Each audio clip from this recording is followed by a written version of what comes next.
What's up, guys? Welcome to the inaugural UFC 248, what do we call it, post-fight show? It's 246, right? But yeah, after show. There you go. That's an initial mistake right there. Yeah, I guess it's because I'm at a loss for words for what we just saw, the McGregor fight. Man, so I've been watching this sport for a pretty long time. But I would defer to Cerrone's comments where he says he's never seen anything like that before, and he's been watching it for a lot longer than I have. So for me, it's. By the way, what do we do? Should we do the Paul Felder? We just look at the camera constantly or talk to each other? Dude, I was just doing the Paul Felder, wasn't it? Yeah. See, now you know. Now you know. But we are. I feel like amateurs. We're not on pay-per-view. You know. It's true. So I don't know. We're not Joe Rogan. Yeah. No. Not yet, anyway. Joe Rogan sometimes he gives like a funny look, like a wide-eyed look to the camera, but that's about it. He does. He likes his eyes pop out of his head. Yeah. It really drives the point home. Yeah. But yeah, no, I've never seen anything like that before. The shoulder strikes ever. Cerrone apparently hasn't either, and I'm sure he's consumed more MMA content than me. I mean, he's done it. He's trained for that however many years he's been in the sport, right? And never even. I feel like he invented a new move, which is unbelievable. I've seen people do it, but it's almost like to jockey for position or try to like change where your hands are or whatever. I've never seen it as an effective strike that actually does damage ever. Yeah, I think Brendan Schaub said last week that he saw McGregor training, and he said McGregor had some new moves. I don't know if that was particularly what he was talking about, but he said McGregor was bringing some new things to the table, and it seemed McGregor, not just fighting style-wise, but McGregor as a person and as an athlete has reinvented himself in a way. It's very interesting. No. Yeah, I mean, everything you guys are saying is correct, but like the podcast on Ratings Pending, and we were talking about marketing, right? Like, when I think it was you who said it. He's a brilliant marketer. He's branding himself. We talked about it earlier. You know, Conor McGregor tonight was sensational. Like, it was incredible to see him come out there and dominate Cerrone like he did. Sure. But to praise the man of reinventing himself. I mean, the guy's worth $200 million. He's got a bunch of junk going on in his life. He's got a bunch of things going on. He needs to change his image. And to me, I look at it, and maybe I'm just being negative. It's the UFC. It's the owners like, all right, McGregor, you need to come out. If this is what you want to do, this is what we need you to be. This is what we need your brand to be. I would argue the UFC has zero say. I don't think they pull. He often says he's bigger than the UFC, and I agree to an extent. Where they are right now, I think he's more important to the UFC than the UFC is to McGregor. If he were to go somewhere else, the eyes would go there. McGregor is the star, so I don't think the UFC reined him in, and I don't think it's as calculated as that. I don't think he's deciding, I need to change my image, so here's how I'm going to conduct myself in a press conference. I think he is a very authentic person. I think when he sells fights with a trash talk, but the one-on-one interviews, things like that. Like he did a 20-minute interview with Ariel Helwani on ESPN. Those interviews, you do get a better sense for who he is, and he's always somewhat humble during those things when he's not like head-to-head. He's putting on a show at these press conferences normally when he's doing the trash talk, and there's a crowd there he's playing off of and all that.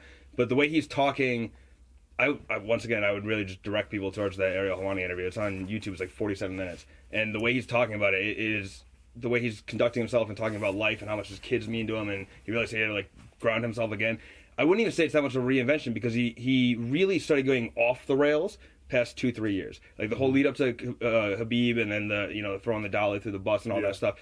That's when that started going. He always talked trash in the press conferences. I would argue that it doesn't change. I think he did it with Cerrone because he respects Cerrone, but I guarantee his next opponent, especially if it's one of the mouthy fools that he just called out in this thing, if it's one of those guys, then I think that you'll get a return back to that sort of trash talk thing. I don't think he's moved beyond that at all.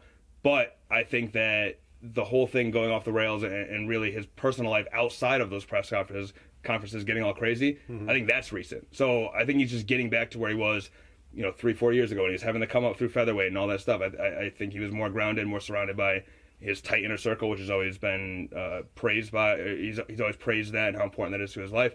He got away from that a little bit, and just not that long ago, and he's getting back to where he was before. I think. Totally agree. I just see a much more humble Conor McGregor this time around, and again, he's got all the money that he needs. He has a new child in his life.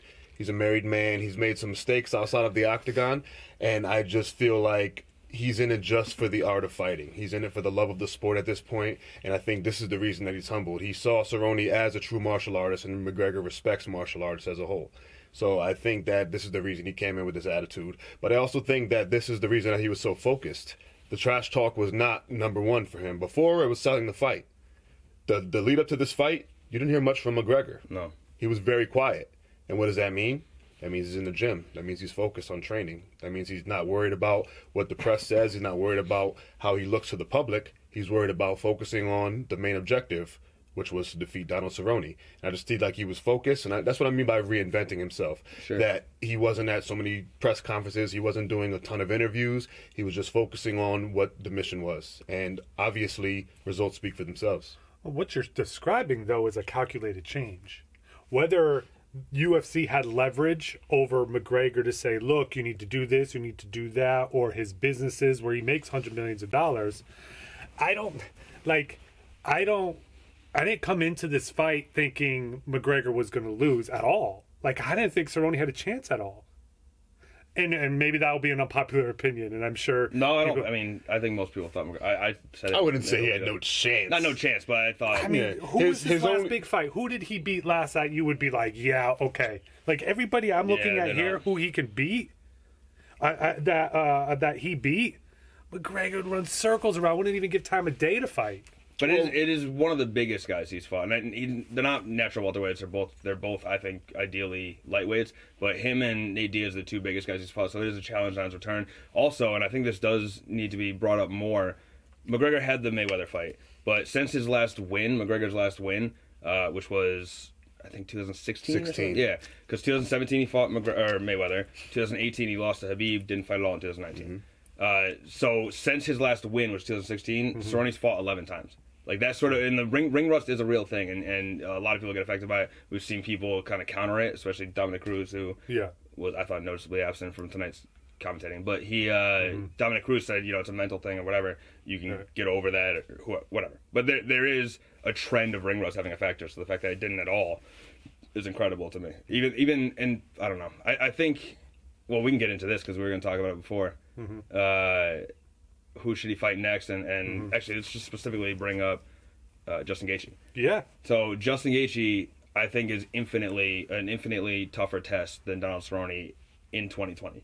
Like right now, Donald Cerrone's career accolades unbelievable. When he went on that crazy run at lightweight, leading to that lightweight title shot, he even had, when he first moved to welterweight, he won like 3-4 in a row or something like that. So he had a stretch where Donald Cerrone was one of the most dangerous fighters in the UFC, if not the most dangerous, for like a long stretch there. And I think that in 2020, as we talked about, not even the 2 losses with Cerrone, but he's lost 6 out of his last 10, all that stuff.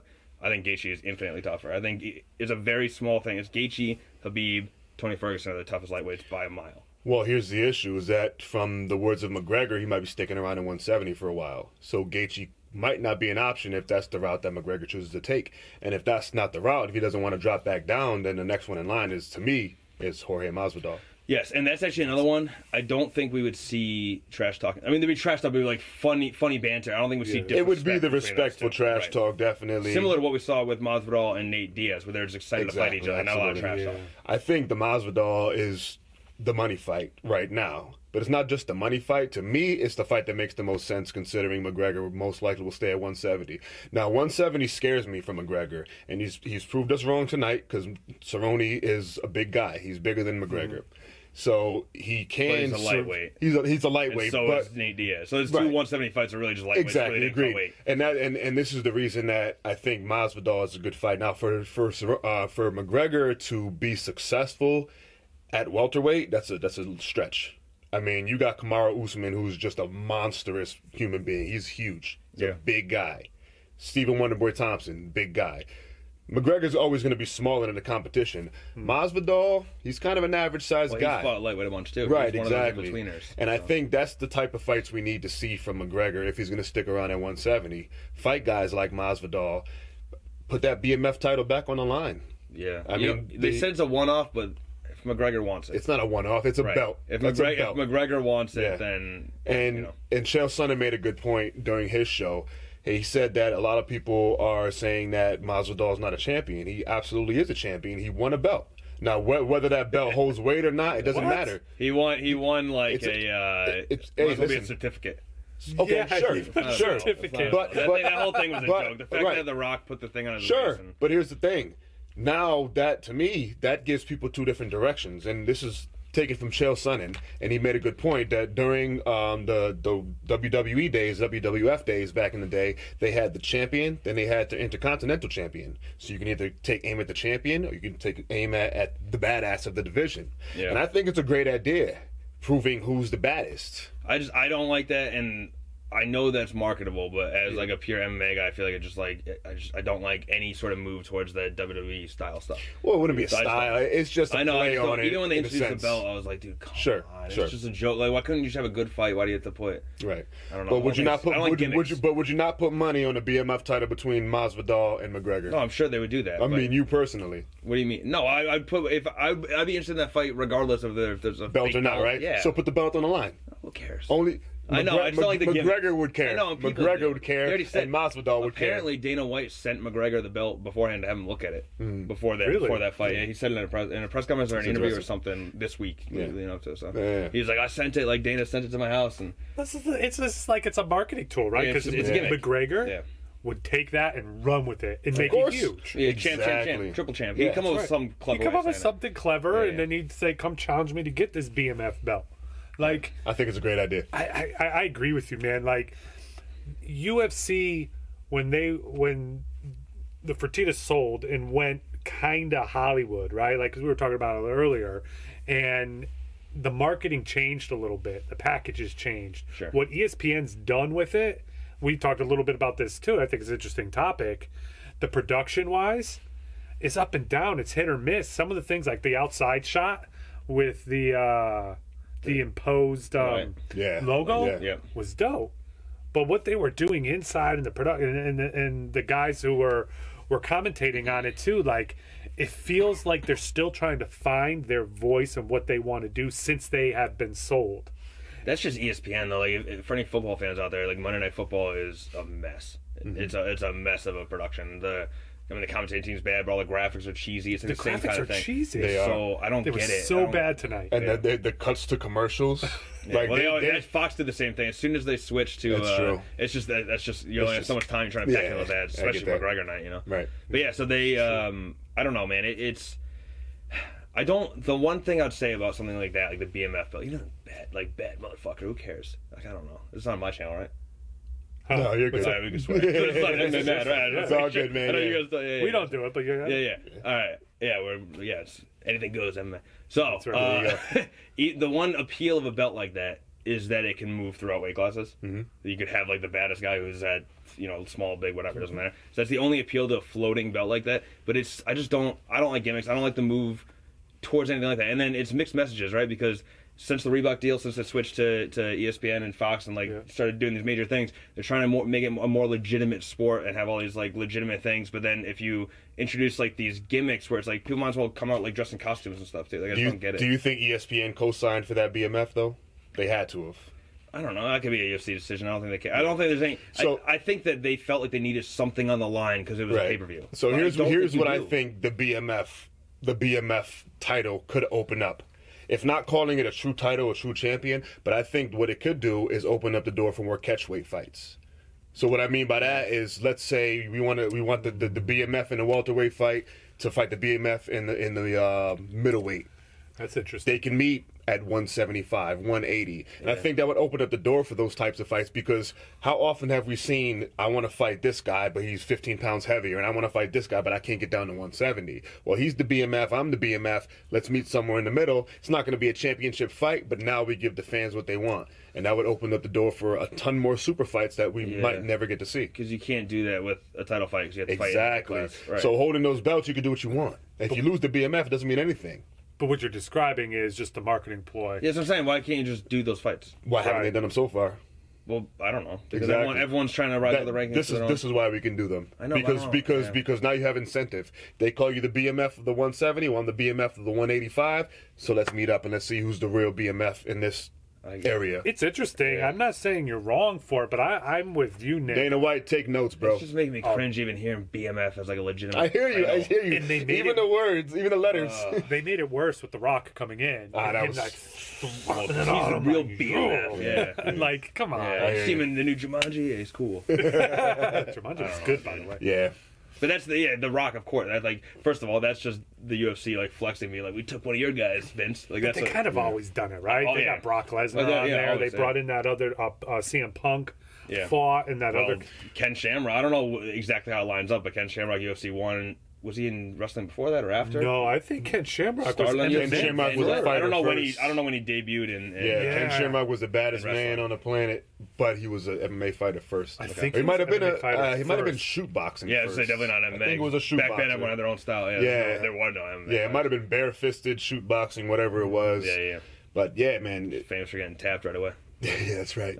That's right. I think purists of MMA and UFC don't like the BMF belt.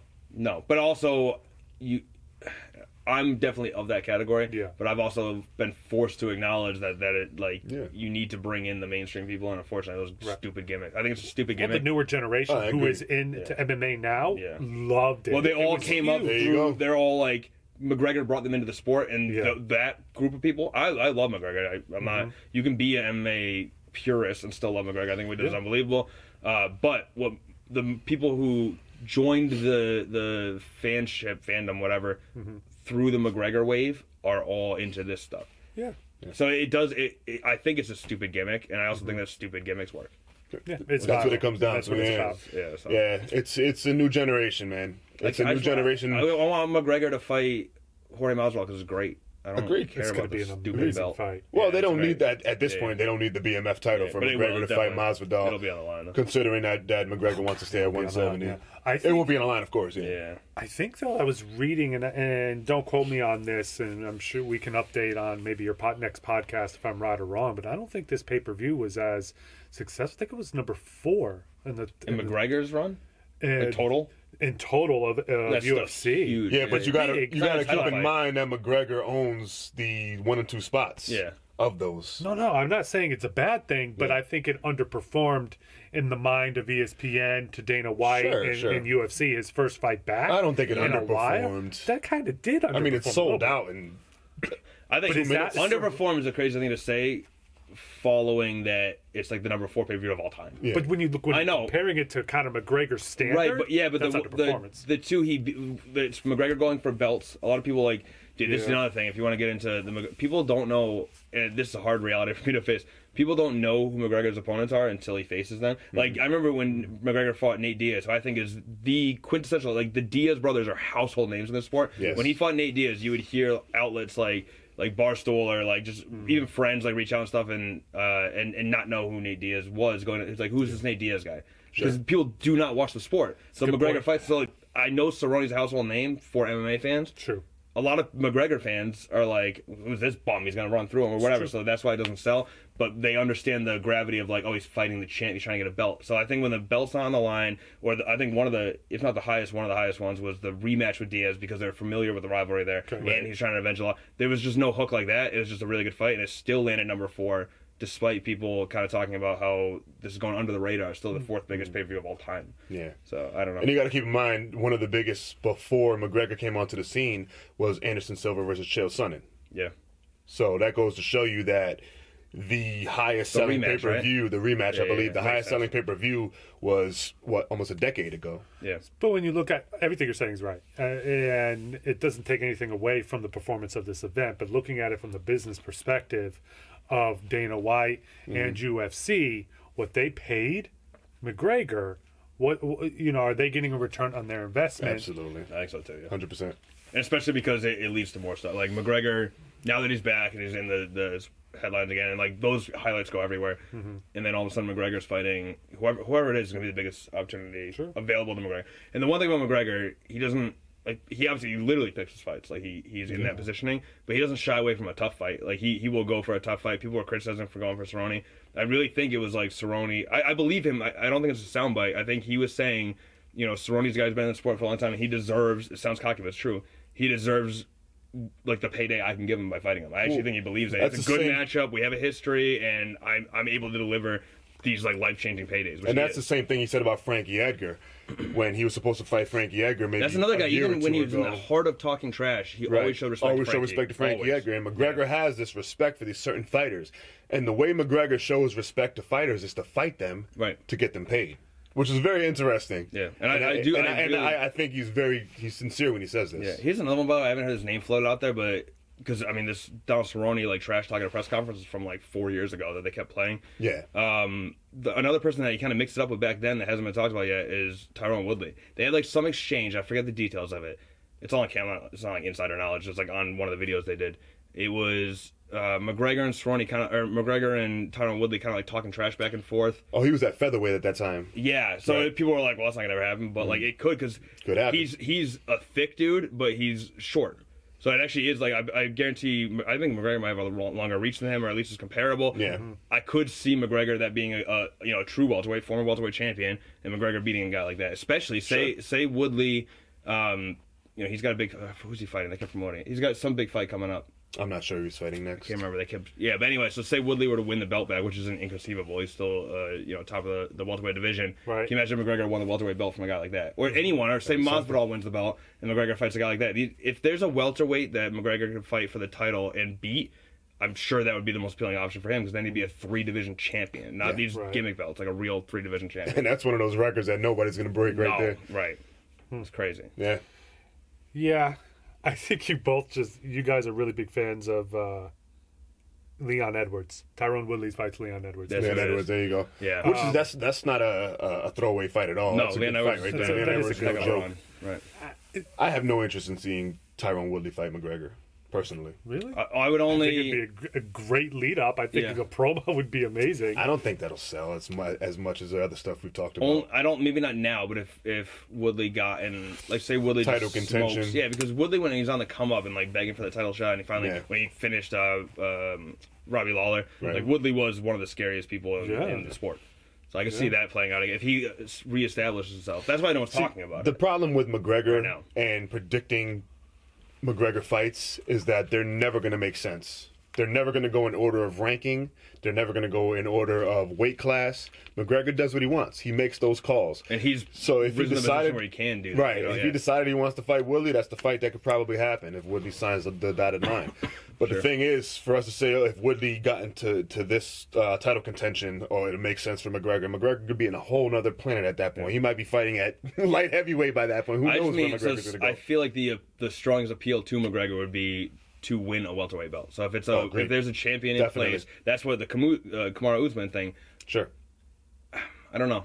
I think McGregor could beat Usman too. By the way, I don't think that'd be the most shocking. But Usman is, the grappling comes into play a little bit more. Yeah, but Usman, the way he came out and fought, who did just fight? Colby Covington. Usman seems like he had something to prove there by hurting Covington. He wanted to hurt him. I feel like he would come out with the same attempt to take McGregor out with the stand-up, and I don't think Usman would wrestle him. McGregor said he's a jock sniffer during the press conference. He called him that.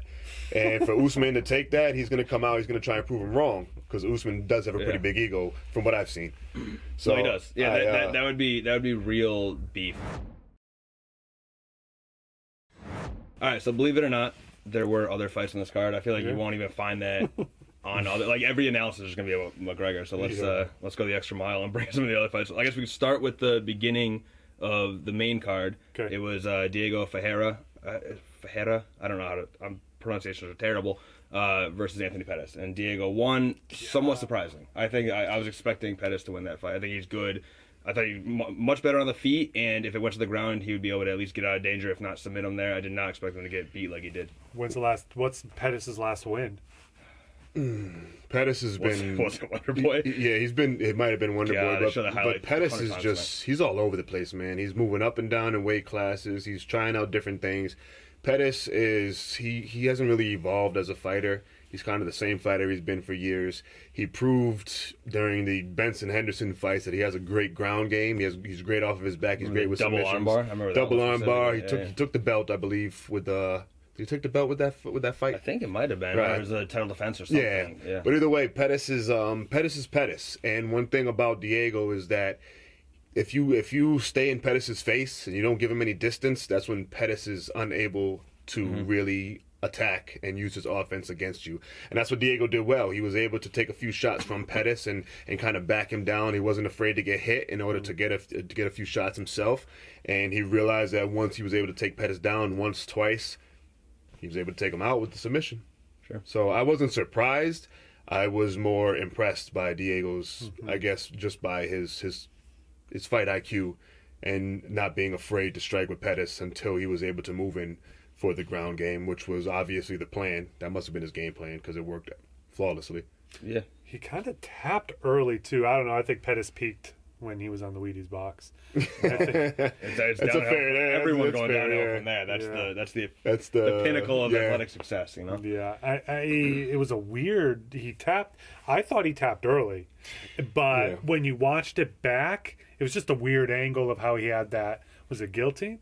A rear naked choke. I think it's technically a rear naked choke. It was more of a neck sort of from the crank because it side, looked like his right. head was getting pulled to the side. And it's funny because I say that too. I think he tapped early, but we don't know what type of pain these guys are going through. Same thing with Khabib when McGregor tapped out. It wasn't so much a choke as a neck crank, but if somebody's got your head and they're twisting it to the side and up, you're probably going to tap out yourself. But I think so.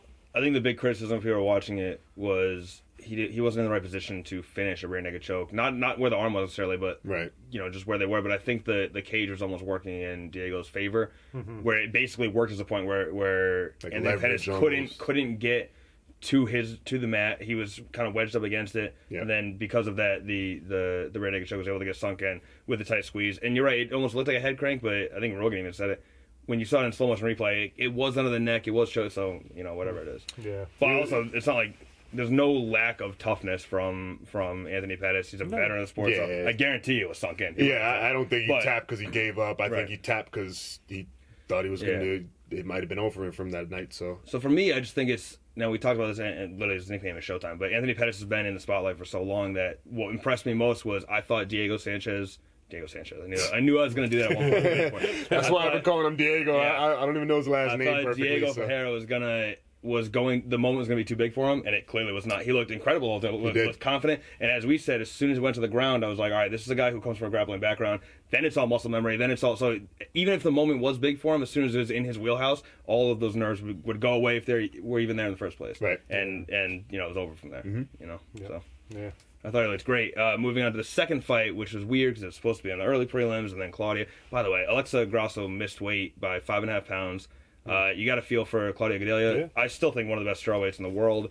And, say what you want, but McGregor elevates, there's more eyeballs, more money, more everything. So to have the opportunity to be booked for a McGregor main card because you earned it, and it was honestly the fight I was looking forward to most, with the exception of maybe of the Anthony Pettis fight.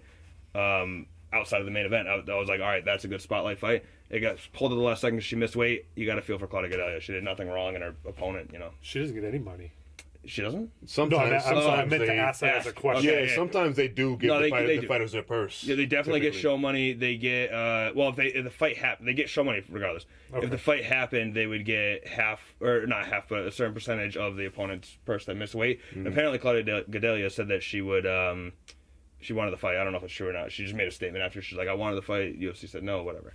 5.5 is a lot of. That's a lot of weight. big That's a ass. weight class right there, almost. Right, and it was going to be a good fight on paper. It was a really good fight, but I think you just get show money, not win money. I'd have to double check on that. So it's still like an But opportunity you get a where paycheck at the end of the Oh, yeah, day. definitely. And you if know the what? other person doesn't make weight, you're not out on your payday. You get a paycheck and you don't get punched in the face. So yeah, I wonder if Alexa. They want to be. She wanted that fight. Of course. I wonder if Grosso gets a paycheck. it's just a shame for 'cause- missing weight. Yeah, she's not because she's still like trained the whole time. It's still their livelihood. I wonder if she gets like a reduced. I don't know. I don't good know. question. If the fight happened, she would still get she would just get a percentage of Yeah, the show. you got to keep in mind that these fighters are paying tons of money for trainers for fight camps. Yeah, oh yeah. If they don't get a paycheck because the other person missed weight, 100%. If you're not McGregor, I mean, Gadelha is like fairly big in the sport. She's fought for the title. I think she wasn't the champion, but she's fought for the title before.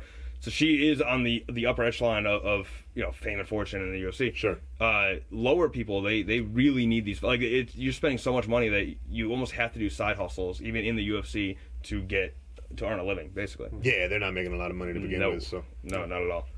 Especially, and that's another. I don't know. that's another Yeah, conversation. the Reebok deal versus sponsorships. Yeah, Whenever Cerrone exactly. lost more money than anyone ever, probably from the Reebok deal. But anyway, so the fight that replaced that fight was Ode Osborne versus, Brian Kelleher. That's who it is. Mm-hmm. And he came out super strong. You missed that fight, right? Probably. Okay, I I think was so. on the phone. So it's fast. So he came out super strong. O'Day, I think he was kind of taking advantage of the moment. He randomly just last second got bumped up to the main card of a McGregor pay-per-view. Runs out, tries to throw a punch. Doesn't work out. It is some flashes of it. It looks pretty good. Yeah. But Kelleher, being the veteran, kind of survived and had a really brilliant. I'd love to see. I bet I can look it up right now. I'd love to see what the post-fight awards were, the bonuses. So I bet you it was a performance night bonus for Kelleher. I would assume it was a hell of a finish. So that ended up being a really good fight, even though it was the one that got bumped up. Both guys, I think, clearly rose to the occasion of we are in a spotlight situation. Let's take advantage of it. Yeah, definitely. And then the fight after that was Alexei Olenek versus, I think, our new favorite guy, even though he lost, Maurice Green. Maurice Green is a beast. Yeah. 6'7". Monsters. Oh, Dude, can we talk about I'm blanking on the ref's name now. I love him. Shoot, it's late, man. It's 1:30, guys, just so you know. Yeah, whoever the ref's name is. I love him. It's not there. Anyway, the shortest ref in the UFC, and they put him with the 6 or 7 guys. Like, dude, come on, that's not. Yeah. Like, well, he wasn't gonna like separate them if something happened, you know. Right. They'd have to like rush security. Who knows?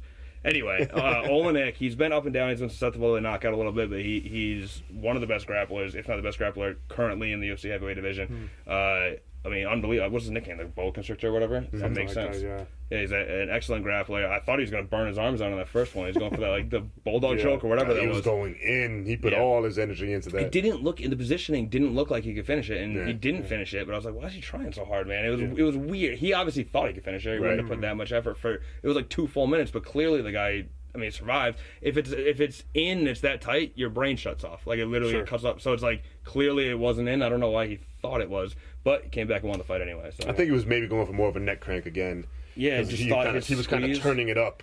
But as he was- underestimated how cool and awesome Maurice Green is. Maurice Our Green new is favorite, man. He's our all new right, favorite man. fighter. He's all right. Dude, he's my favorite fighter now. Yeah, coming away from a loss, he has become my new favorite Yeah, fighter. I will follow him. I've Unbelievably. looked him up on Twitter. I followed him with my personal Twitter. What's his Facebook. social media looking like? Did you glance through tweets at all? He needs some work. Maybe Yeah. maybe he can Maybe some hire coaching. RSP Productions. There you go. Yeah, That's help what him I'm out. saying. Well, Dude, good he's luck. man, 6'7", came out there just beastly. Look, I was What's his excited weight? to Do watch you know what his weight was? No, I wish I knew. He's got to because- be. He's got to be in the high. Yeah, because he's 6'7", but and I'm not criticizing the guy. I hope he doesn't come after me. But he's got like a little bit of a belly. So I was wondering if he weighed in at like 230, could he go on a diet program, cut down to 205, and be like by far the scariest light heavyweight of all time? Dude, yeah, That's what I'm that'd be wondering. scary. That's a That'd be big scary. boy. Because I don't know, he's got a little bit of a gut. So if he's coming to the top of the weight class, fine. But if he can cut weight, because there's certain guys like Stipe Miocic comes at like 240, but where's the room for him to cut more weight? Like he cannot be. That's what I always heavyweight. wanted from Travis Brown. I thought Travis Brown should have cut down because Travis Brown, he's a tall guy, but he was always fit, and to me, he was one of the with most. Ronda Rousey. Anyone else? I think so, yeah. I think they are. But I think he was one of the most athletic guys in the heavyweight division at one point. Sure. Obviously, he's not really doing much anymore. I don't know if he's retired or if he's still think he's fighting or retired. not. Definitely not But UFC. I always wanted to see him drop down because he was so athletic, and if he would have shed a good 20 pounds and found himself a good nutritionist, he could have been a force, especially when he was at his prime in the light heavyweight division. But it's neither here nor there. But this new guy, I mean, give himself I'm a a good fan. diet. We gotta do an after show for his next fight, even if There it's you like go. a fight. The night, whole whatever. show could just be about him. No, Yeah. but No, dude, for real. it wasn't just because he was so tall and he came in so just. He looked scary. I mean, he was a beast at the end. Oh, yeah. I mean, he stayed in there. He didn't want to tap. I think he got popped. Whatever. Yeah. I think he stayed in the end till he busted up something. Like it was. Well, he had a really bad. Joe Rogan referred to it as a Russian armbar.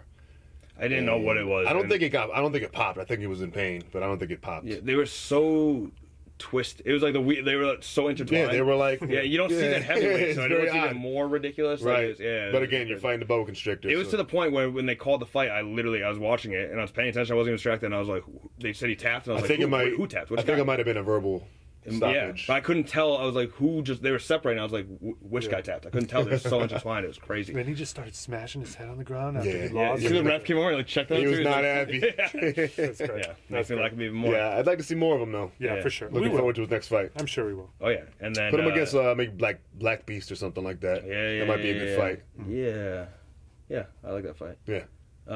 Best post-fight interview guy in the game, by the way. It's not close. Oh, Derek Lewis. 100%. Unbelievable. Unbelievable. post-fight He's interview. so funny. Even his social media is hilarious. hilarious. Man. Hilarious. Yeah. He's great. And then Holly Holm beat Raquel Pennington. Yeah. I thought that was a that it? boring. Was that It's a bit boring. There's not a whole lot to I talk kind of about. expected that, so. Yeah, it stinks. Raquel Pennington, multi-time podcast guest, great interview. I like love her, Raquel. She's so great. Yeah, but just, I've been watching her since The Ultimate Fighter. just unfortunate. She was on The Ultimate Fighter, right? Yeah. She I remember. one of the best. She fought. Oh, I can't believe I just pulled his name out.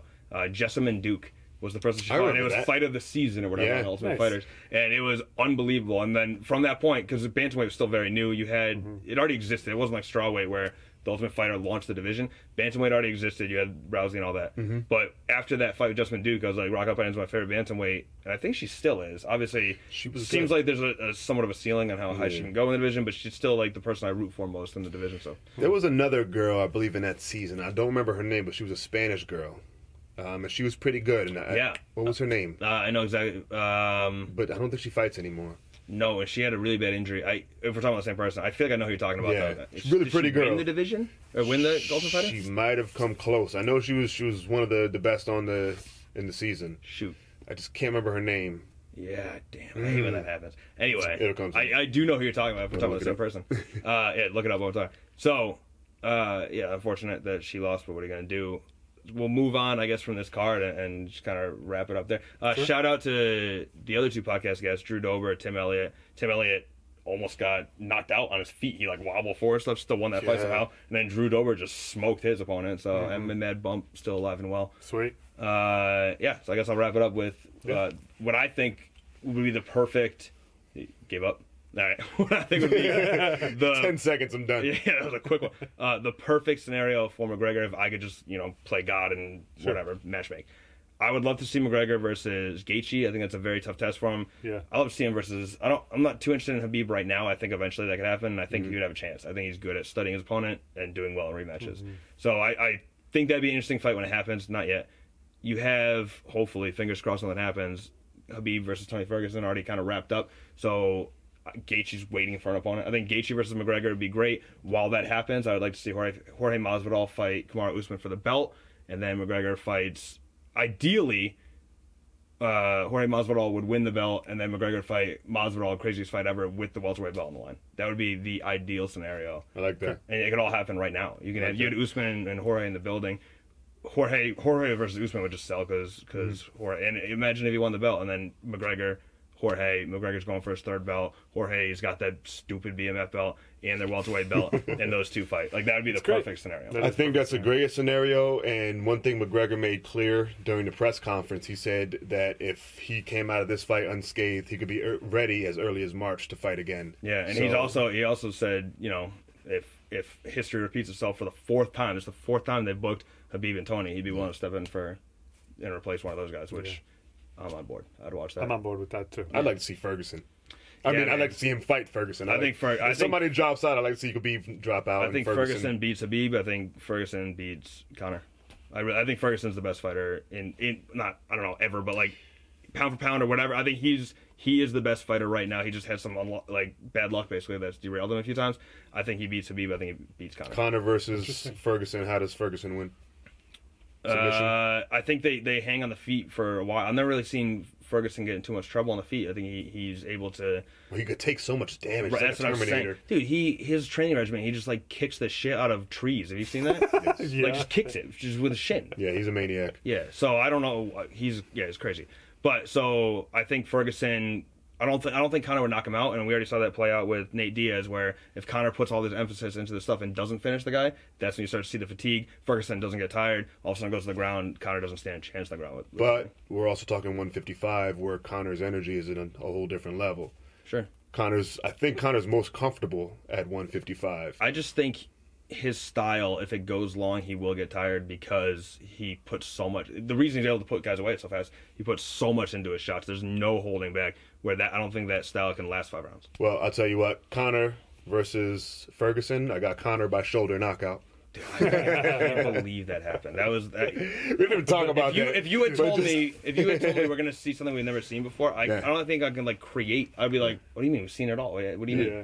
I've never seen that happen. I've never seen someone inflict damage like that. It's just usually to jockey for position. Dude, so I went to Twitter and I typed in UFC, and the most engagement post is some kid doing this with his shoulder. Call it the Notorious. Dude, that's gonna be the new meme. That's the new it's gonna meme. be That's the new walk, dude. It's gonna be the shoulder. People doing that at Cowboys games next year, unfortunately. I love it. I love how he was kind of jumping up in the air. It's true though. He like wound up. Like, it wasn't. I've never seen him before. It's And almost levels. Rogan asked him about it too, and he's like, like he like knew. He like knew it. I love it. Right, he was Yeah, changing we didn't even levels. I mention love it. that. I love when someone John Jones is famous for this. I love when someone finishes someone at their game. Donald Cerrone, the most notorious head kicker, at least in recent history. Obviously, Right. you have freaking Crow Cop and stuff back in the day. Yeah. But he has more head kick knockouts than anybody in UFC history. And Conor, I know there's stuff after, but he basically finished him with that kick. Well, he did. That's what beginning took and the him end. out. So That's it. Unbelievable, man. Unbelievable. Unbelievable. Conor shocked the world again Yes, sir. All right. in Well, that'll do glorious it. fashion. Yeah, so subscribe to this YouTube channel. Subscribe to, I guess I'll post it on the podcast too. So if you're listening to the audio version, rate, review, subscribe to that. Share it, tell a friend, whatever. MMA Mad. You can find me on Twitter at Nick Risner, NickRizner. DMs open. Questions, comments, suggestions, whatever. Feel free to reach out, and then you guys can plug. Yeah, everything. check us out. We're over at Ratings Pending, Luke. We cover technology, movies, video games, music. We rate, we review, we give our opinions. New episode, Ratings Pending, is dropping Tuesday. We spent about 30 minutes reviewing the new Eminem album. We got Nick coming on the podcast next week. We introduced a new segment this week, Nick. What are you Powered watching? by, sponsored by The Disorderly. Is What this are you week coming watching? out? Yeah. That's News this to me. week coming out. All right. Yeah. On this new episode, we each talk about what we're watching, and it's powered by The Disorderly. Nice. Next week, next episode, Nick will be on the podcast talking about the month in review. I think you're going to do a recap of TV, right? Yep, there's some shows. So January, so for the video you guys will see shortly, I kind of did my top 10 TV shows of all time. Because January had somewhat of a slow start, a lot of the shows I was really interested in watching started, mid to late yeah. January. So by the time we do the podcast, I'll already be into some shows. I'm already watching, what's it called on HBO? It just came out, The Outsider. I'm very excited. sweet. There's 2 episodes out right now. I'm very excited about that. Sweet. The one with Hugh Laurie. Uh-huh. I can't remember what that's called. It's made by the people who made Veep. That's on HBO as well. We'll talk Anyway, about it yes. next week. Yeah. There's stuff to talk on about. the Sorry. show. We're excited Don't get me for started it. on TV. I know, man. Through another hour. This is why he's on Ratings Pending, yeah, because yeah. we could cover TV and we could talk for a good hour just on TV. We're excited for that. So check us out, Ratings Pending, on all social media, YouTube, ratings_pending. We are also on Twitch, streaming 7 Days to Die. Come watch us, win the game. We're giving away a free copy of the game. And this is produced by our company, RSP Productions, LLC. You want to hire us, we're a marketing and video production company. Hey, Nick, thanks for having us on the show, man. This has been great. Oh, it's fun. Thanks for splitting the pay-per-view with me. Yes, sir. Can't afford more $65 pay-per-views on my own. yeah. It's starting to add up. So, Yes, sir. all right. Thanks for listening, guys. I'll Till next catch time. you next week. Peace.